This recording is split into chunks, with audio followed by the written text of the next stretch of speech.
저녁에도 하나님을 찬양합니다. 성령 하나님 이곳에 임하셨으니 주의 생명의 말씀으로 충만케 하여 주시옵시고 주의 영으로 충만한 시간 되어질 수 있도록 은혜를 베풀어 주시옵소서. 살아 역사하시는 하나님의 말씀이 우리의 가슴에 새겨지게 하여 주시옵시고 오늘도 그 하나님의 말씀의 능력이 나의 삶 가운데 나타나게 하여 주시옵소서. 연약한 이들마다 강건케 하여 주시옵시고 모든 질병이 묶음을 놓고 떠나가게 하시며 더 이상 어둠의 영이요 더러운 귀신들에게 휘둘림 당하지 아니하도록 은혜를 베풀어 주시옵소서. 감사드리며 우리 주 예수의 이름으로 기도하옵나이다. 아멘. 하나님의 말씀은 역대상 28장 1절로 8절 말씀입니다. 다윗이 이스라엘 모든 고관들 곧 각 지파의 어른과 왕을 섬기는 반장들과 천부장들과 백부장들과 및 왕과 왕자의 모든 수유와 가축의 감독과 내시와 장사와 모든 용사를 예루살렘으로 소집하고 이에 다윗 왕이 일어서서 이르되 나의 형제들 나의 백성들아 내 말을 들으라. 나는 여호와의 언약궤 곧 우리 하나님의 발판을 봉안할 성전을 건축할 마음이 있어서 건축할 재료를 준비하였으나 하나님이 내게 이르시되 너는 전쟁을 많이 한 사람이라 피를 많이 흘렸으니 내 이름을 위하여 성전을 건축하지 못하리라 하셨느니라. 그러나 이스라엘 하나님 여호와께서 전에 나를 내 부친의 온 집에서 택하여 영원히 이스라엘 왕이 되게 하셨나니 고 하나님이 유다 지파를 택하사 머리를 삼으시고 유다의 가문에서 내 부친의 집을 택하시고 내 부친의 아들들 중에서 나를 기뻐하사 온 이스라엘의 왕을 삼으셨느니라. 여호와께서 내게 여러 아들을 주시고 그 모든 아들 중에서 내 아들 솔로몬을 택하사 여호와의 나라 왕위에 앉혀 이스라엘을 다스리게 하려 하실세. 내게 이르시기를 네 아들 솔로몬 그가 내 성전을 건축하고 내 여러 뜰을 만들리니 이는 내가 그를 택하여 내 아들로 삼고 나는 그의 아버지가 될 것임이라. 그가 만일 나의 계명과 법도를 힘써 준행하기를 오늘과 같이 하면 내가 그의 나라를 영원히 견고하게 하리라 하셨느니라. 이제 너희는 온 이스라엘 곧 여호와의 회중이 보는 데서와 우리 하나님 들으시는 데에서 너희 하나님 여호와의 모든 계명을 구하여 지키기로 하라. 그리하면 너희가 이 아름다운 땅을 누리고 네 후손에게 끼쳐 영원한 기업이 되게 하리라. 아멘. 할렐루야. 이 시간에 하나님께서 저와 여러분에게 주시는 말씀은 역대상 28장 1절로 8절 말씀으로 아름다운 땅을 누리며 영원한 기업을 상속받는 자라는 제목으로 하나님의 말씀을 선포하도록 하겠습니다. 지난 시간에 다윗이 하나님께서 전쟁마다 승승장구하게 하셨습니다. 그래서 모든 전쟁마다 하나님께서 이기게 하셨다는 말씀을 거듭해서 반복해서 말씀하고 있습니다.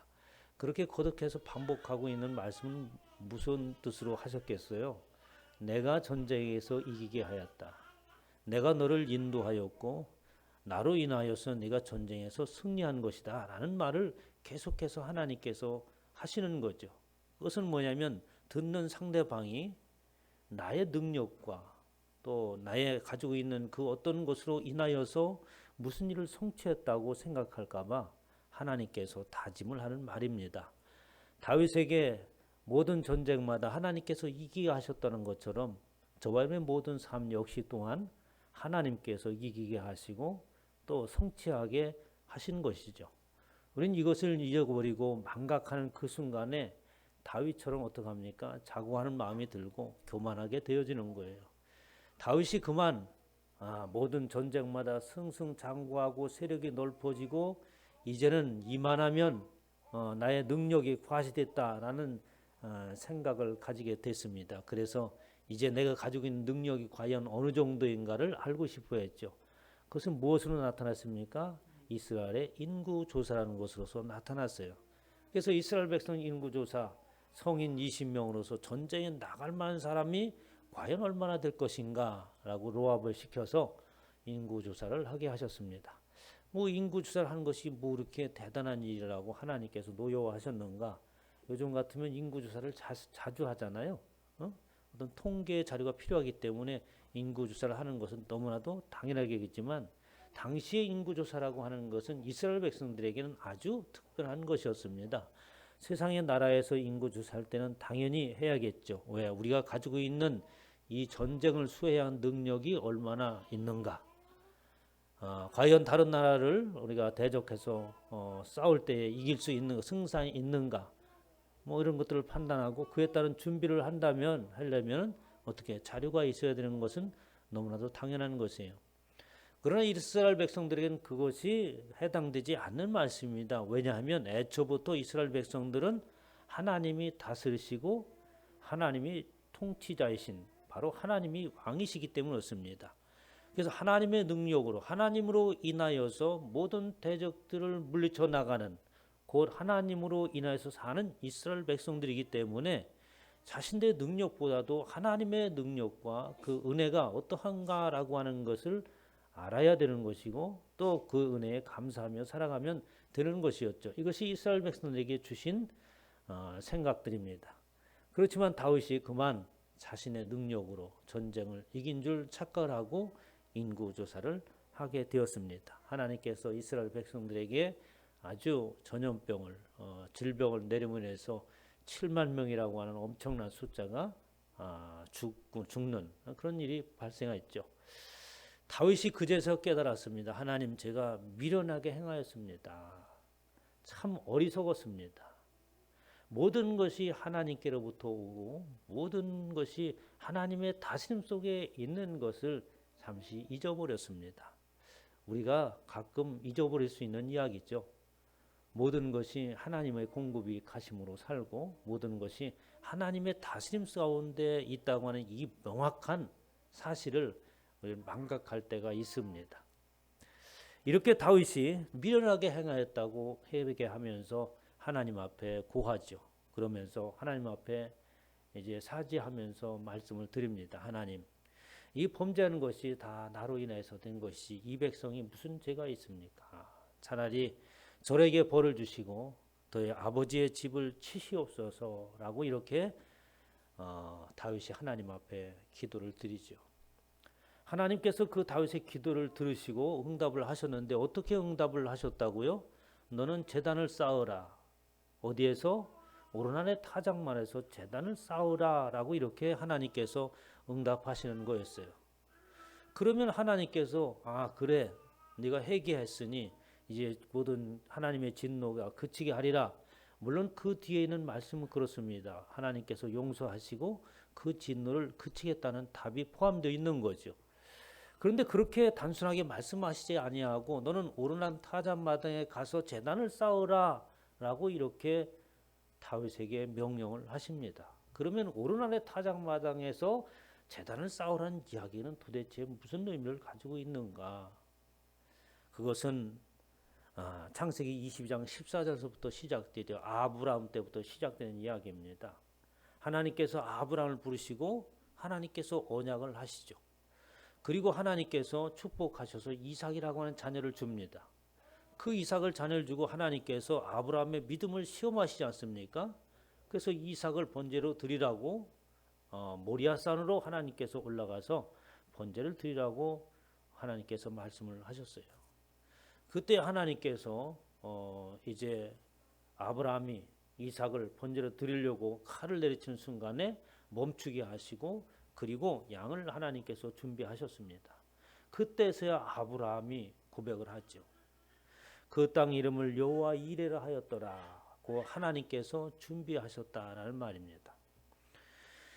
오늘날까지 사람들이 이기를 여호와 산에서 준비해드리라라는 이야기입니다. 그러니까 지금 이 다윗이 하나님 앞에 범죄하고 또 회개함으로 인해서 하나님께서 용서를 하셨지만 그 먼저 하나님께서는 그 회개하고 또 용서하시는 그 이전에 뭐가 있었느냐? 하나님의 작정하심이 있는 거예요. 하나님께서 아브라함을 통하여서 그리고 다윗에 이르기까지 다윗의 후손을 통하여서 예수 그리스도의 오시까지는 이미 하나님께서 작정하시고 예비한 것을 어떻게 이루어 가시는 것에 때문에 어떻게 너를 용서하는 것이다 라는 것입니다. 우리가 하나님 앞에 회개하고 돌아선다라고 할 때 우리는 얼마나 회개하고 또 어떻게 돌아섰는가를 우리가 생각해 볼 수 있죠. 사람들은 내가 회개하고 돌아섰으니 이만하면 됐겠다라고 생각하는 사람이 있을지 모르지만 그렇게 하나님 마음에 흡족하게 회개하고 돌아서서 완전히 하나님의 백성으로 사는 자를 손꼽아 보라고 한다면 없어요. 우리는 완벽하게 하나님의 마음을 충족시켜 줄 수 있는 자가 하나도 없는 것입니다. 그렇기 때문에 내가 너를 용서하지만 네가 회개한 그것으로 인하여서 내가 지금 이 일을 진노를 멈추는 것이 아니라 애초부터 내가 작정하고 계획하고 하나님께서 구원을 이루려고 하는 그 작정 가운데 있는 그 일을 성취하기 위하여서 지금 나 여호와 하나님의 주권으로 인하여서 지금 이 세상을 이끌어가고 너를 지금 전쟁마다 이기게 하고 여호와 하나님 그분이 너의 하나님이라고 하는 것을 증거하면서 나가고 있다는 말씀을 지금 다윗에게 하고 있는 것입니다. 이러한 이야기는 다윗에게만 하는 것이 아니라 오늘날 저와 여러분에게도 마찬가지인 것이죠. 우리가 세상을 살아가면서 때로는 갖가지 하나님을 배반하고 떠나고 또 돌이키는 여러 일들이 반복되어지지만 그것도 하나님께서 들으시고 용서하시나 그러나 근본적으로 하나님께서 우리를 향한 작정하심이 있는 거예요. 반드시 내가 너희를 구원하고야 말겠다라고 하는 저와는 이곳에 부르셨을 때에는 하나님께서 나를 구원하리라고 이미 만세전부터 내가 복중에서 조성되어지기 전부터 작정하신 그 일을 이루려고 하시기 때문에 용서하시고 오늘날 이곳에서 예배 드리는 것을 허락하신 줄 믿으시 바랍니다. 이것이 바로 다윗에게 하는 말이에요. 역대하 3장 1절에 솔로몬이 예루살렘 모리아산에 라고 했잖아요. 지금 그곳이 어디냐? 모르나의 타작마당이 어디냐 하니까 바로 그 예루살렘인데 그 모리아산이었다라는 거예요. 그러니까 아브라함이 이삭을 번제로 드렸던 그곳이었다. 그곳에서 말하고 하는 것은 여호와 하나님께서 예비하신 일, 하나님께서 작정하신 그 일을 지금 너를 통해서 이루려고 하는 것이다 라는 말씀을 주시는 겁니다. 여호와의 전 건축하기를 시작하니 그곳은 전에 여호와께서 그의 아버지 다윗에게 나타나신 곳이요 여부스 사람 오르난의 타작마당에 다윗이 정한 곳이다 라고 하면서 그곳을 다윗이 그렇게 오르난의 타작마당에서 제단을 쌓으라고 한 그 말씀을 듣고 그곳에서 제단을 쌓은 후에 이곳이 바로 하나님의 전이다 라고 명명을 합니다. 그리고 나서 이제 어떻게 합니까? 솔로몬으로 하여금 그곳에 성전을 건축하게 하는 거죠. 이제 3장에 이제 그 오늘 본말씀 28장에 가면서 다윗이 이제 신하들을 전부 모읍니다. 1절에 보니까 다윗이 이스라엘 모든 고관들 곧 각 지파의 어른들과 왕을 섬기는 반장들과 천부장들과 백부장들과 및 왕과 왕자의 모든 소유와 가축의 감독과 내시와 장사와 모든 용사를 예루살렘으로 소집하고 그러니까 이스라엘의 그 모든 신하 그리고 모든 직책을 맡고 있는 저 사람들을 전부 다 소집을 합니다. 왜? 아마도 중대한 것을 발표하려고 그랬겠죠. 아마도 다윗의 말년이니까 어쩌면 유언이기도 하고 또 왕으로서 아주 중요한 발표를 할 것이 있어서 대신들을 총집합을 시킨 것이라고 볼 수 있습니다. 그래서 무슨 말을 할까라고 했더니 다윗이 이렇게 얘기해요. 여호와 하나님께서 나를 하나님께서 세우시고 또 이 솔로몬에게 하나님을 알 수 있도록 인도하시고 또 건축 설계도를 다윗이 주면서 이 성전을 건축하면서 아주 담대하게 성전을 건축하라 하는 이야기를 28장에 쭉 하고 있는 거예요.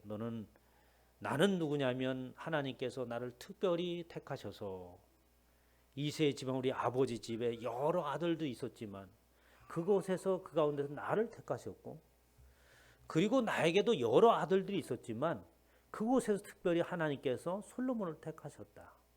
그리고 그 솔로몬을 택하시고 내가 성전을 건축하려고 했지만 하나님께서 내가 성전을 건축하는 것을 거부하시고 솔로몬에게 성전을 건축하게 하겠다고 하나님께서 말씀하셨다. 그러니 내가 주는 모든 것을 준비했으니 이 설계도를 가지고 성전을 건축하는데 아주 강하고 담대한 마음으로 성전을 건축하라라고 하면서 대신들과 솔로몬 왕에게 이야기하고 있는 거예요.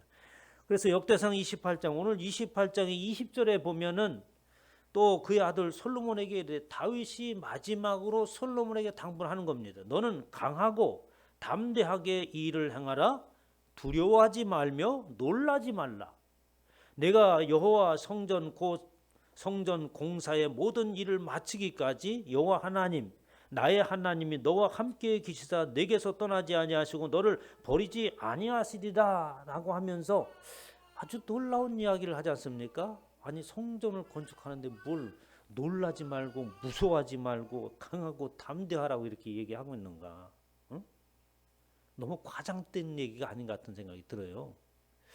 그렇지만 의미가 큽니다. 왜냐하면 지금 쭉 이야기를 들어보면 다윗을 통하여서 지금 하고 있는 이야기는 뭐냐면 하나님의 주권에 의하여서 하나님께서 계획하시고 작정하신 그 일을 이루어 나감에 있어서 너 다윗은 안 된다. 왜냐니까 하나님의 구원의 역사를 이루는 하나님의 작정을 이루어 나가는 그것이 최종적인 것이 무엇이 성전이라고 하는 것으로 귀결되어지는데 너 다윗은 안 된다.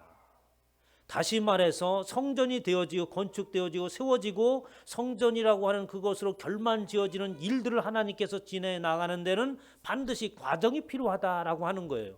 그러니까 하나님께서 준비하신 그것을 통과해야 되는 말씀이죠. 다윗 너는 손에 피가 가득하고 크게 전쟁을 하기 때문에 그것이 그대로 있는 가운데서는 어떻게 하나님의 거룩한 성전을 지을 수 없다라는 말씀을 하고 있는 것입니다.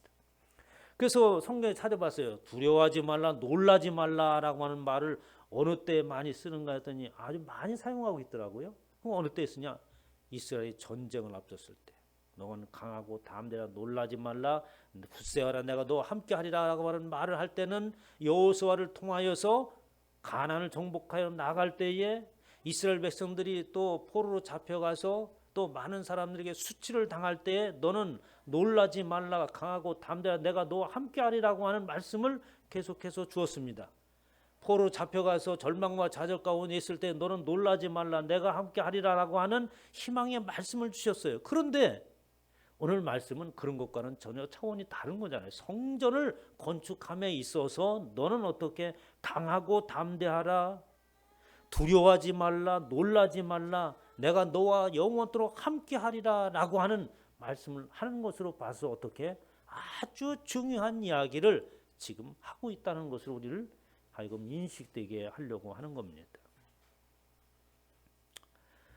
28장 2절에 보면 이에 다윗 왕이 일어나서 이르되 나의 형제들 나의 백성들아 내 말을 들으라. 나는 여호와 언약궤 곧 우리 하나님의 발판을 봉헌할 성전을 건축할 마음이 있어서. 다윗의 마음이 뭐냐면 하나님의 발판을 봉헌할 성전을 건축할 마음이 있었다.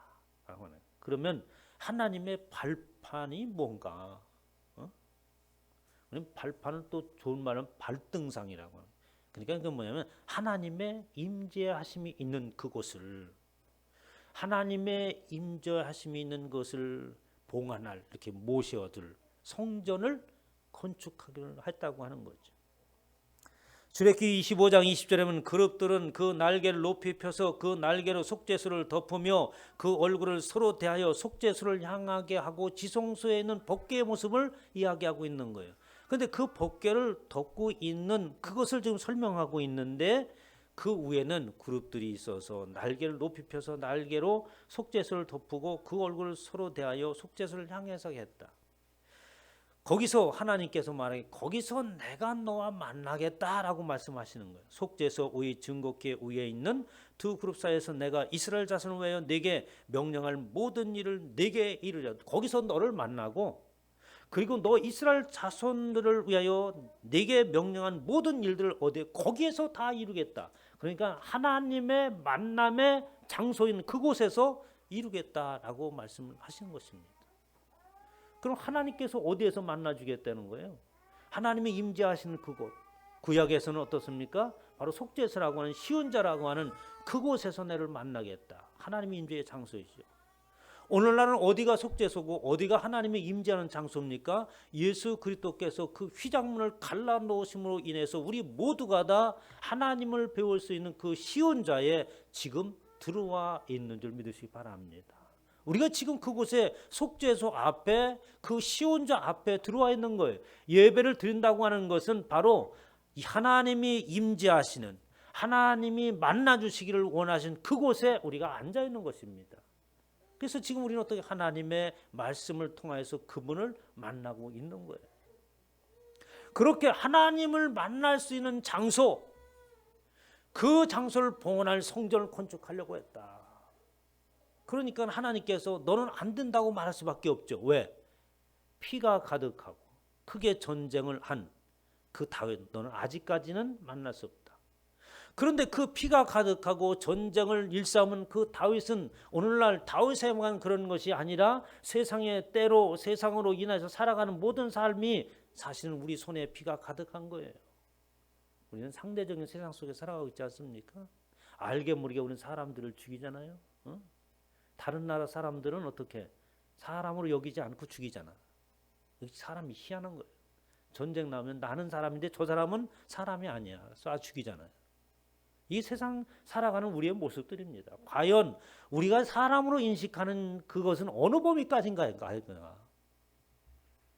범위라고 하는 것은 어떻게 내 안으로 제한되어 있는 나만이라고 하는 것을 테두리 속에 갇혀놓는 거예요. 그 외에는 어떻게 사람으로 보이지 않습니다.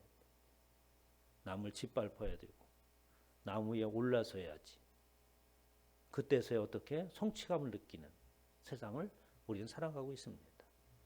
다윗의 손에만이 피가 그득한 게 아니라 사실은 우리의 손에 이 땅을 살아가고 있는 모든 사람들의 손이 그렇습니다. 그런 자는 결코 시온자에 들어가지도 못한다 라는 거죠. 그래서 그게 살아가는 모든 사람들은 하나님의 만남 그곳에서 하나님을 만날 수 없지 않습니까?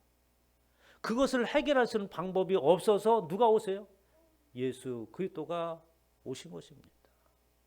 그분만이 해결할 수 있는 것이고 하나님이 해결해 주지 않으면 이곳에 들어올 자가 아무도 없다는 말씀을 하고 계시는 거예요. 그래서 하나님께서 다윗에게 성전을 건축하지 못하게 말리시고 그리고 솔로몬에게 성전을 건축하게 하는데 4절에 보면 그러나 이스라엘 하나님 여호와께서 전에 나를 내 부친의 온 집에 택하여 영원히 이스라엘 왕이 되게 하셨다. 그리고 내 부친의 아들 중에서 나를 기뻐하셨다. 이 말은 하나님께서 그렇게 이미 계획하시고 작정하신 것다. 결국 내가 돌아보니까 내가 훌륭하고 능력이 있어서 왕으로 쓰임받은 것도 아니고 내가 특출하여서 왕으로 간택된 것도 아니라 하나님께서 택하셨더라. 그와 마찬가지로 솔로몬도 하나님이 그렇게 택하신 것이다. 그 모든 신하들이 어떻게 꼼짝없이 숭할 수밖에 없는 거죠. 하나님이 택하셨다는데 나도 그렇게 택함을 지금 돌아보니까 나도 역시 그렇게 택함을 받았고 솔로몬도 역시 그렇게 택함을 받았다. 그러므로 그를 통해서 성전을 건축하게 하겠다는 말입니다. 6절에 내게 이르시기를 내 아들 솔로몬은 그가 내 성전을 건축하고 내 여러 뜰을 만들리니 이는 내가 그를 택하여 내 아들로 삼고 나는 그 아버지가 될 것임이라. 이제 하나님께서 본론적인 이야기를 하고 계시는 거예요. 누가 세상에 그 어떤 사람들에게 하나님께서 내 아들아 칭한 자가 있느냐? 아무도 없습니다. 예수 그리스도요 솔로몬 외에는 너는 내 아들이라고 칭함받는 자가 아무도 없어요. 솔로몬이 건축하는 성전을 건축함으로 인해서 하나님께서 너는 내 아들이라고 이야기를 하십니다. 아, 성전을 건축하면 하나님의 아들이 되는구나. 또 이렇게 생각하면 안 되죠. 뒤에 이야기를 더 들어봐야 됩니다. 너는 내 아들이라고 하나님께서 말씀하실 때 시편 2편 7편에 보면 내가 영을 전하노라 여호와께서 내가 이르시되 너는 내 아들이라 오늘날 내가 낳았도다라고 하면서 바로 누굽니까? 하나님의 아들이 된 자는 누가 하나님의 아들이 됩니까? 누가 고용난 집사의 아들이에요? 집사님이 낳았으니까 내 아들이 되는 거지. 내가 안 낳은 사람을 누가 아들이라고 그럽니까? 응? 하람이가 송태현 형제 아들이야? 맞아? 예? 어찌 대답을 못해? 이상하네. 확실하잖아. 왜? 낳았으니까 우리가 둘이. 그렇잖아요? 하나님의 아들이 되는 방법을 이야기하는 거예요. 어떻게? 내가 낳아야 된다는 것입니다. 하나님이 낳아야 된다는 거예요. 그 자만이 어떻게 하나님의 아들이 될 수 있습니다. 그렇게 하나님의 아들이 된 자는 바로 샬롬, 평안, 평화를 가져오는 자다. 화평케 하는 자는 복이 있나니 저희가 하나님의 아들이라 일컬음을 받을 것이라 하나님께서 말씀하시는 거예요. 그러니까 하나님의 아들이 되는 것은 분명히 성경에서 말하기를 하나님이 낳아야 된다는 거예요. 그렇잖아요? 남의 아들 들었고 내 아들이라고 말할 수 없는 겁니다. 하나님이 낳아야 된다는 거예요. 성경에 하나님이 아들을 낳는 것을 비유로 말씀한 적이 있습니다. 바로 탕자의 이야기인 거예요. 큰 부자 임금이 아들이 둘이 있었지 않습니까? 그런데 이 둘째 아들이 아직 아버지가 부모가 정정한데 나의 분깃을 나눠달라고 그런 거예요. 유산을 미리 달라고. 근데 아버지는 그 말을 들어줍니다. 근데 그 아들은 그것을 가지고 외국에 나서 허랑방탕에 다 허비를 했잖아요. 그리고 나서 이제 돼지가 먹는 쥐염림회를 먹습니다. 그리고 나서야 아버지 집을 생각하는 거예요. 근데 그 아들이 하는 이야기가 그렇습니다. 내 아버지 집에는 양식이 풍족한 품꾼이 얼마나 많은가 하는 거예요. 양식이 풍족한 품꾼이 얼마나 많아요? 잘 들어보세요. 내 아버지 집은 얼마나 양식이 풍족하여서 많은 품꾼들이 있는가 이렇게 얘기해야 되는 거잖아요. 그런데 그 아들이 말하는 거 아닙니다. 내 아버지 집에는 양식이 풍족한 품꾼이 얼마나 많은가. 이 아들은 뭘 생각하고 있는 겁니까? 아버지로부터 공급되는 것으로 먹는다라고 하는 거예요. 그걸 얘기하고 있는 겁니다. 아버지로부터 공급되는 것을 먹는 그 풍족한 일꾼들이 얼마나 많은가. 그런데 나는 그 아버지로부터 공급되어지는 것을 망각하고 그저 분깃 그 어떤 것만 있으면 된다고 생각하면서 내 자신이 내 풍족함을 만들어내고 내 자신 인생을 어떻게 개척해 나가면서 그렇게 한번 멋있게 살아보겠다고 했는데 공급질이 끊어졌다는 거예요. 여호와 하나님이 저와 여러분의 생명줄인 줄 믿으시기 바랍니다. 하나님이 공급하실 때 사는 거예요. 아들이 이걸 깨달은 거예요. 그래서 그 표현은 어떻게 내 아버지 집에는 양식이 풍족한 품꾼이 얼마나 많은가. 그렇게 하나님 아버지로부터 공급받으며 풍족하게 살아갔던 내가 그것을 알지 못하고 아버지 품을 떠났다고 하는 것을 이제서야 깨달은 겁니다. 그래서 아버지의 아들의 일컬음을 감당하지 못하겠나이다. 나를 품꾼의 하나로 부수소. 이제는 내가 아버지로부터 공급되는 것으로 사는 것임을 깨닫고 그렇게 살겠습니다. 라는 고백입니다. 아들이 가로되 아버지여 내가 하늘과 아버지께 죄를 지었사오니 지금부터는 아버지의 아들이라 일컬음을 감당하지 못하겠습니다. 아버지의 아들이 된다고 하는 것은 하나님 그 아버지로부터 공급받는 것을 인정하는 자가 하나님의 아들이에요. 아버지의 아들. 아버지의 그 피를 이어받고 그 아버지로부터 산다고 인정하는 그 아들이 아들이지 사실은 내가 낳아도 그렇게 살자는 자녀가 있다면 그 자식이 아니잖아요. 그런 불안당 같은 자식들이 요즘 많이 있더라고.